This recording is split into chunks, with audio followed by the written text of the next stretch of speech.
Elizabeth, 49, was hospitalized a few weeks ago for COVID-19. Aware that she is one of the lucky patients, Elizabeth tells her own story to convey gratitude to healthcare professionals.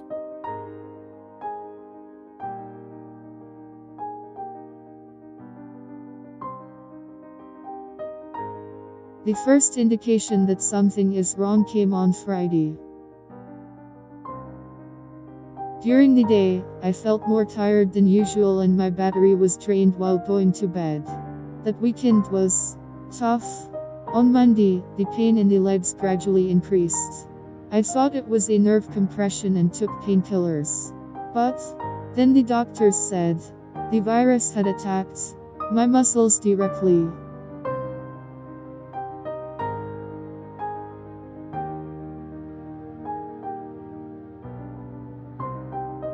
There was a mild cough, but not continuous. I could not get out of bed for more than a week. I realized how severe my situation was when I went out to buy something at the gas station.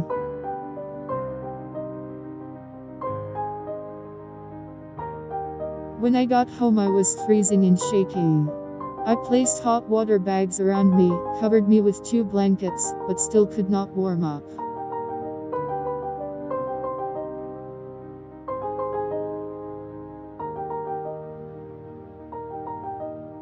Then I got a fever.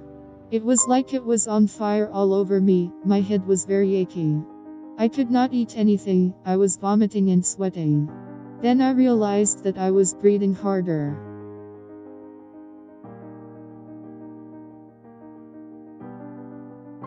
I was worried that I had asthma, but still I thought I would get over it at home. Within a few days my consciousness began to disappear and come back. I vaguely remember my 15-year-old son saying he was on the phone to the emergency room.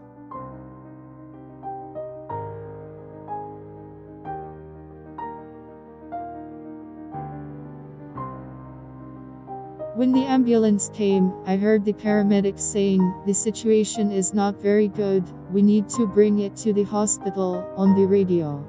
They put an oxygen mask in my mouth and carried me to the ambulance.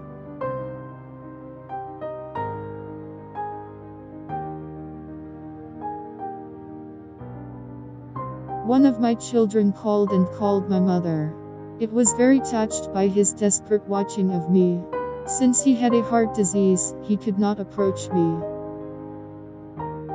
When we arrived at the hospital, we encountered a queue of patients arriving by ambulance and waiting to enter the emergency room.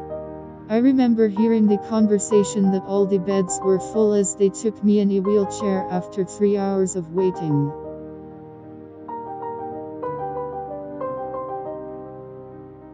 I was listening to the conversations and the rushing rush around me with my eyes closed. The nurse took a swab from my throat and nose for the COVID-19 tests. Then came blood tests and chest X-ray.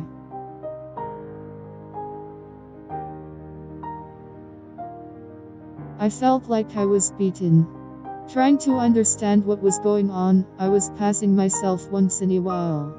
At one point I heard the nurse say, "You have pneumonia in your retouche, we will give oxygen 24/7.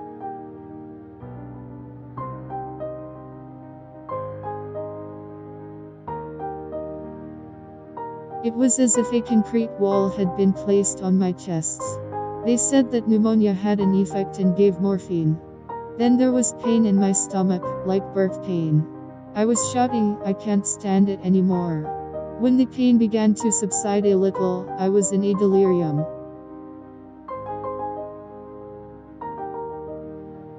The hospital ward where I was staying was 4 beds, and they were all COVID-19 patients with other health problems. The only things I remember from the first few days were the nurses' arrival and departure and the cleaning workers who disinfected the ward. The only sound was coming from me. I would ring the bell and want to sit for water or urine. I was so sluggish but still noticing how the nurses worked hard during long and tiring shifts. One night I saw a man in the ward and rang the bell to inform the nurses.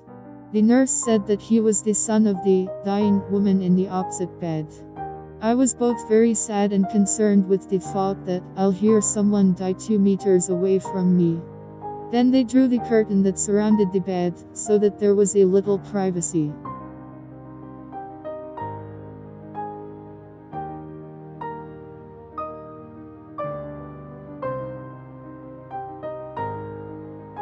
That's when the delusions started.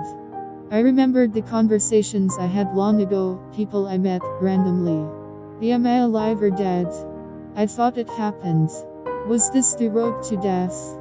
Was this the flow of life before your eyes, spoken of by people who come face to face with death? Then I thought, no, I do not think I am dead. There are no white light visible at the end of the tunnel, no angels, no calls to me. I heard a nurse say, "Gone," from the door early in the morning. The poor woman was dead. I waited for someone to come and remove the body, but no one came. When they finally arrived, it seemed hours had passed. They wiped the body and wrapped it in plastic wrap, as if they were making a package. Then they put it in the body bag and zipped it up. They counted 1, 2, 3, and took them away. I don't think I'll ever forget the sound of the body touching a metal wheel table.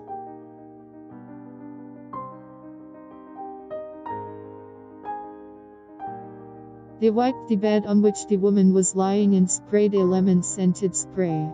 I was looking at an empty bed in the morning. Yet there was someone there. This thought impressed me.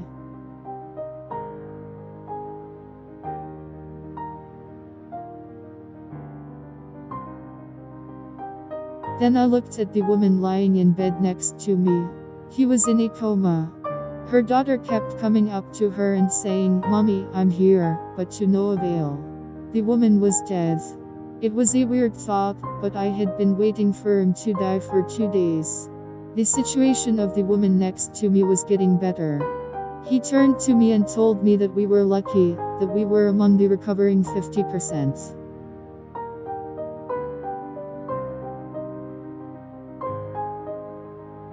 I struggled to survive.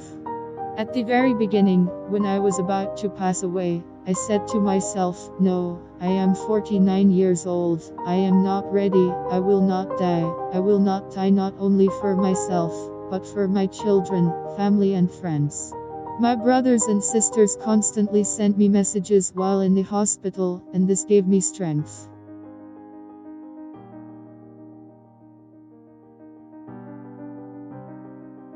I remember seeing a full-glass moon on April 8th, and thinking that it meant a new cycle for the moon, a sign that I was on the way to recovery. Perhaps what saved my life was the words of a male nurse: "If the doctors send you home, go. Don't insist on staying in the hospital because you feel weak. Believe that all those who want to stay one more night because they don't follow the doctor's advice and feel exhausted have gotten another disease. This is high-risk COVID. Her ward and all of them are dead." The same day they measured the oxygen rate in my blood, I raised it. The doctor said, "You survived, I am very glad to discharge you." I was so excited to go home. Outside, the air was freezing. I was wearing only a hospital gown and slippers, but I was alive with the wind that hit my face. I don't know the name of the female driver who drove the ambulance, but she was just an angel. He started his 18-hour shift, which he carried me at 00:20 at 06:00 in the morning. That's how these people work. Not only doctors and nurses, but also ambulance drivers, paramedic team, hospital receptionists, those who clean up after the dead, those who carry the dead to morgues. Everyone does their job and play their part.